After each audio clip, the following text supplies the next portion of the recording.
Good morning, good afternoon, good evening, wherever you are, whatever you're doing, and welcome to another episode of the Daily Red for Anfield Index. It's match day, ladies and gents, isn't it? Aston Villa under the lights at Anfield, 8 p.m. tonight. A full day to get tanked up, basically. A full day to sort of breathe all the content in. And then at 8 p.m, we get to watch those Reds again. Genuinely can't wait. Genuinely excited for this one. I'm your host, Dave Davis, coming to you from miserable Edinburgh. But we're pretty cheery because what have we actually got to moan about? Let's be completely honest about this. The Reds are top of the Champions League, a perfect record. And look where they are in the league as well. There's so many reasons to be positive. And as ever with Daily Red, we will bring you all the stories, all the latest news, and all the things that are Liverpool related. So let's get into it, ladies and gents. What are the stories doing the rounds this morning? A couple of them seeing here on the contract situations. Now, this one is going to rumble on, the Trent scenario. Even Fabrizio Romano, as he does, tweeting very specifically that Trent is a top target for Real Madrid. What a surprise this summer. What a surprise, hey, breaking news. So we know that. The Daily Mail, though, has that the talks of stalled, as I'm seeing here, mainly along the lines that Trent is asking to be paid higher than Van Dijk and higher than Mo Salah. I mean, it is what it is a little bit with Trent's contract. All the chips are on his side of the table. Whatever stories we see, we know exactly where the chips are. And from a sort of the deal makers, from the accountant's perspective, you can't let a £150 million player walk out the club for free. You just cannot let that happen. Never mind he's the best right back in the world. Never mind he's probably the best passer in the world. Never mind he's just an absolutely incredible, elite, generational talent. All that comes into the mix. Yeah. Let's hope we hear something. And not just Trent, but the other two as well. Van Dijk, Salah, everyone's waiting for news. I tell you what, how good would it be to get one of these over the line in the international break? That would just that little boost, just that little fillip would be absolutely superb. No two ways about it, would it, ladies and gents? So we pray, we've got our fingers crossed. Let's hope we hear some news on that. And then the other one that's in the Daily Mirror this morning, mentioning that Luis Diaz, he will have 2 years left and Liverpool don't want to fall into this trap. It's an interesting one with the forwards because there's so many question marks because we've got 6. Chiesa will come on to, there's question marks about him. Salah, the situation we know. Nunes conundrum, that's been going on for a while. But then you look at Diaz and Jota specifically. Both will be 28 in the summer. Both will have 2 years left to go on their deal specifically. That is, as we know, usually the territory, especially for Michael Edwards historically, when we've been well run, sell or renew. And both will be 28. And it is weird at the moment, isn't it? There'll be a lot of opinions. I think for me, I mean, you look how well Luis Diaz is doing this season. A hat-trick the other day, 9 goals, 2 assists. He's on to actually post Mane numbers, isn't he, this season? There's no two ways about it. Touch wood, fingers crossed he stays fit. Fit is not something you're usually talking about, unfortunately, with Diogo Jota. And I love the flawed genius of Diogo Jota. I love the kind of the ricochets, how ugly it can be at times from him before he just sticks it in the net or makes a big goal contribution. But there are those question marks, and whether you call it unlucky, I mean, Slot confirmed yesterday, didn't he, that Jota will be 1 to 2 weeks after the international break. So that is really another question mark there as well. But Luis Diaz's contract, I think I would be all for renewing that in the summer. But we will see what that will bring, ladies and gents. I mentioned Chiesa as well, didn't I, there? Wasn't talked about in the press conference yesterday. That's important to say. This was a little bit in the embargo, just in case anyone missed the half-tens that came out last night.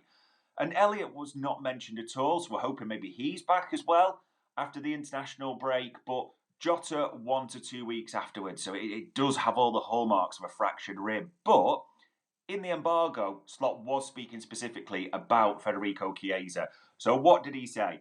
He said, I would not use the word concern, but it's far from ideal for him and for us. Because with the injury of Diogo, we have 4 attackers available at the moment. So this could have been a great moment for him to get more playing time. Completely agree with that. It's difficult for a player who missed out on pre-season and playing pre-season games and training sessions. You have to give a player more time to get used to the intensity levels. It is a difficult balance to get him to where we want him to be, but we are trying, and he is trying everything he can to get to those levels. Here's the key paragraph or key line, ladies and gents. Once he is at that physical level, we will benefit from having him. At this moment, we expect him back during the international break, and then he should be with us after the international break normally. So it looks like, or it sounds like, Chiesa is going to be back after the international break, which is great news because all the options we can use, there's games coming thick and fast, that would be absolutely brilliant. The only small, you call it a caveat with this is, let's be completely honest, he's come back, he's kind of hokey-cokey and as Slot said, out of training, isn't he? He's struggling with the intensity, so he comes back, something happens, he has to sit out, and you know, it's just been that West Ham Carabao game for him. That is it, literally. So it sounds great and we could really use him, but there is just a little caveat around Chiesa, and it's great to hear those comments in the embargo from Slot, but we will see what happens there. Now, this one caught my eye, and it's kind of a little Machiavellian twist to this, so just listen and bear with me out on this. And if you are listening, feel free to like and subscribe, ladies and gents, for your comments. If you think I'm talking absolute tosh, chuck your opinions on there. It is absolutely great to hear from you all. But Alexis McAllister, oh McAllister, we're all humming that recently, aren't we? But he's on 4 yellows. Now, maybe someone can correct me on this, because I had in my head that Konate was in 4 yellows. I know he came on late in the Carabao Cup, didn't he, against Brighton, and he picked up that late yellow card.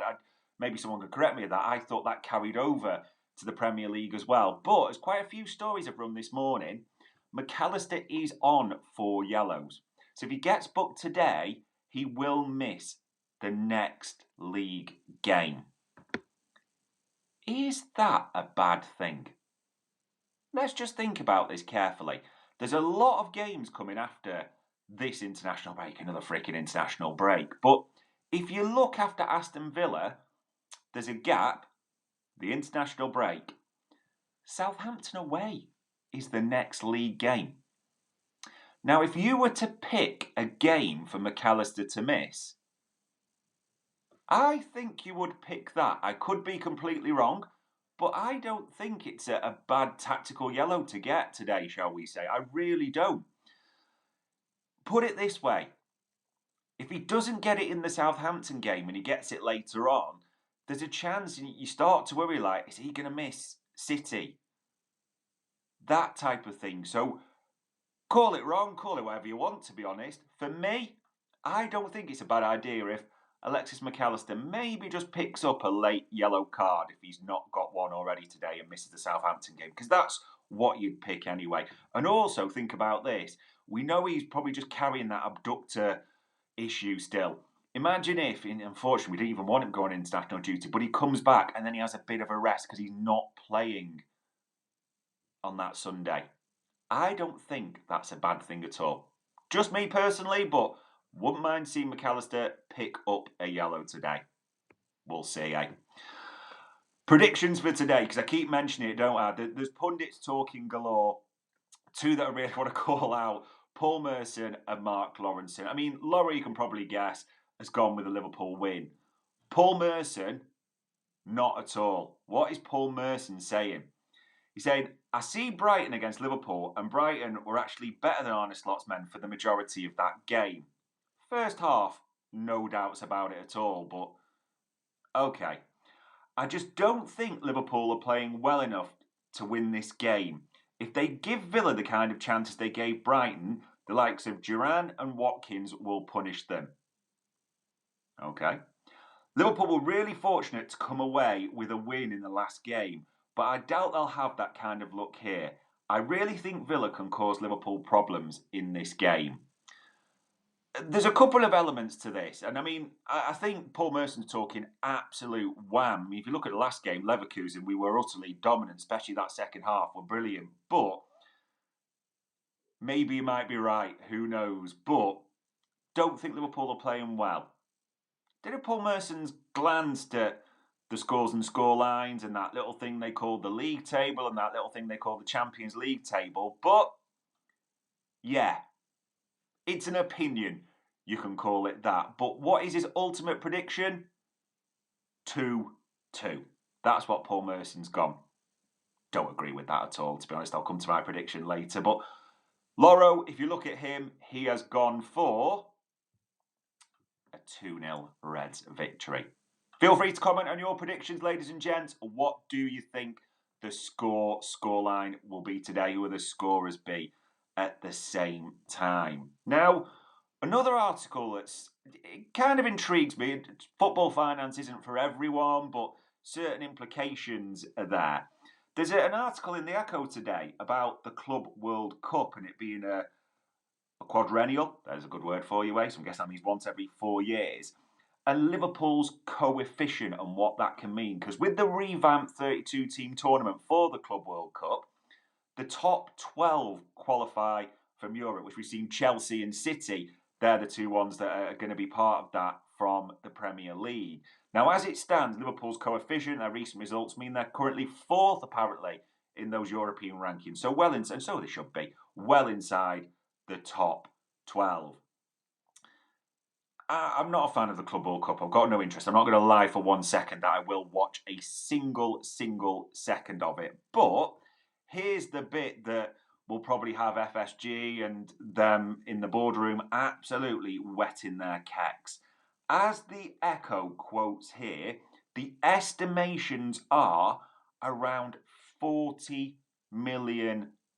That's the minimum that sides will earn. Obviously, more will go to the winners if you go to the later rounds. So that is what the article's saying, that actually, as much as we're thinking, not a fan of it, blah, blah, blah, all those types of things, that actually you do wonder if the suits might just be looking at this. It's not an issue for now. It's definitely something in the future, but just one in the Echo if you want to cast your eye over that, ladies and gents. Now, Curtis Jones, sensational recently. And it's important to say, actually, Slot talked about him at length in the press conference. He really did, actually. And he talked about how well he's playing at the moment. And he talked about a few jokes around fatherhood. You may have seen those.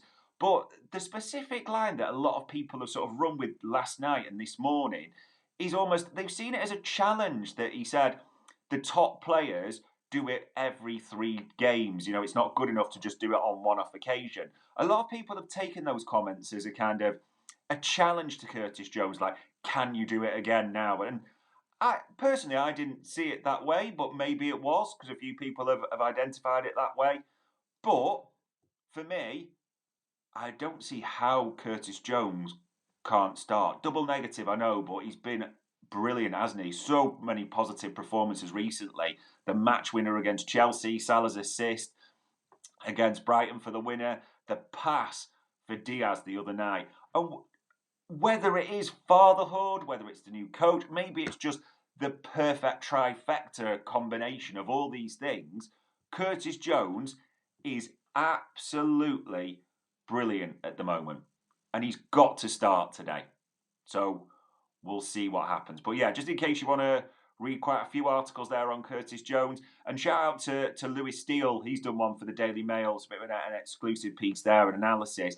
The one thing I would shout out from that, quite interesting, it is a per 90 start for any of you nerds, jump on that. But per 90, Curtis Jones is running the furthest at the moment. As the piece says, on average per 90, 11.7k. So he's doing the hard yards. He's he's making magic at times like that pass the other night for Diaz. It's all about, maybe as Arne Slot said, maybe it was targeted, who knows. Keep this consistent level up. That would be absolutely brilliant, wouldn't it? Virgil van Dijk is also talking, ladies and gents. Now, there's an interview, a bit of a strange question, I think, in The Independent about has he got a hangover from the Euros? And it kind of referenced to Ollie Watkins, a bit strange, but maybe it's a tenuous link, but there you go. He said, do the Euros play on my mind? No, I'm not like that. What do you call it? Sentimental. And it kind of goes on about where his thoughts are. It's a good little read about the season. There's a little bit there, but then it does sort of segue into the bits around, to today's game and Ollie Watkins. It's a bit of a strange article. Maybe it's worth a read. Independent, if you want to scoop that. Also, we talk about Virgil talking the normal programme note. So I never like to spoil these because some people really like reading the programme like I do when I'm at Anfield. So I don't want to sort of give away too much on this. But what does he talk about? He talks about the atmosphere, which is absolutely brilliant to talk about, isn't it? At the same time, the way it's been, he references Brighton, he references Leverkusen, he gives some praise to Luis Diaz, which is absolutely brilliant, and how he's been consistent. He should already be praised this season, which I really like. But if you do want those, and like I say, I never like to spoil those too much because I used to, traditionalists, love reading that programme.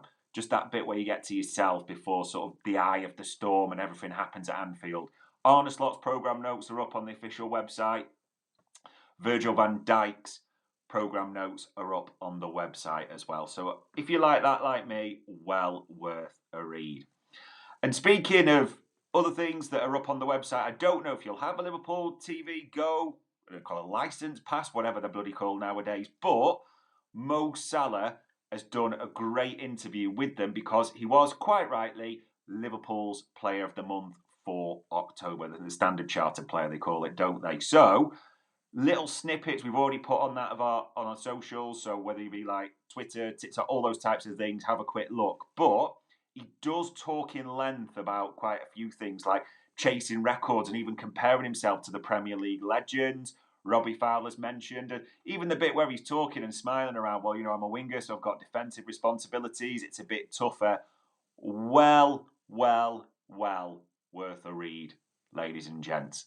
So yeah, also a listen. If you've got your LFC TV Go Pass, I think they're called, you'll probably tell me what they are. But yeah, well worth that one. In other words, as well, a Trent Alexander-Arnold interview. There's for a player that doesn't do many, they seem to be regular. People will read into that what they want. But that'll come out this weekend. So just a little snippet from that. And it's about Arne Slot. And I love this line. I really do. The manager's a perfectionist, and so as players, you have to be too. We all agree that perfection doesn't exist, but we want to be as close to perfection as possible. That's what we strive for. The more and more we're seeing about Arne Slot, and it's just rubbing off on the players so well. I think he is that absolute perfectionist. He will call out things that they do wrong as well. You've seen that bit for, when Trent's being told about just changing his body 8 or 9 degrees to give him a better chance. Almost obsessional, I'd say, from Arne Slot, but in the best possible way. Even in the press conference yesterday, as they say, he was talking about Curtis Jones, but he did still say he's got to do it every 3 days. But did anyone clock the line where he actually talked about, I started him this season as a number 6, that's where I saw him. He's very confident. Sometimes he can be overconfident, though, and that just caused him to hold on to the ball too long. So he's not one at all for shying away and saying, my player could do this better, or people will say, criticising them in public, and that's wrong to do. Nonsense. He's just talking about where they can get better. And listen to what Trent, listen to what Curtis Jones are saying. They are responding to it absolutely big time.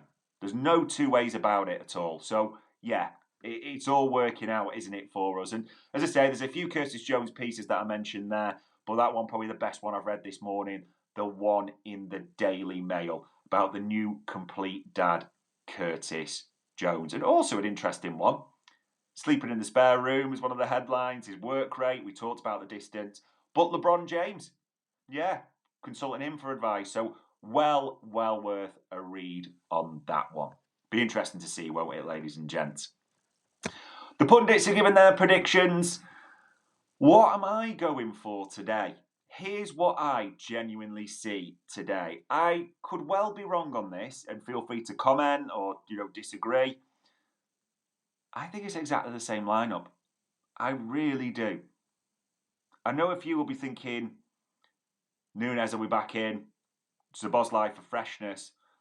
I just think the success, and he kind of said it with a smile in the press conference, was a bit of a surprise to him. I do think he will put the exact same lineup in. I really do.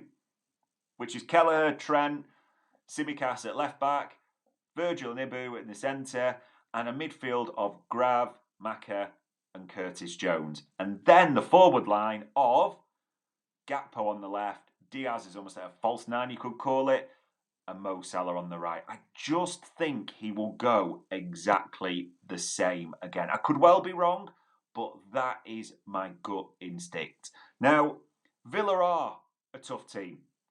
We can't read too much into the fact that, and I've seen some people saying, listen, they lost to Spurs 4-1, they lost in midweek. Like, it kind of capitulated a bit against Spurs, don't get me wrong, but the midweek against Bruce, they lost that because of that ridiculous handball. You may have seen it with Tyrone Mings. So I'm not really putting too much stock in that at all.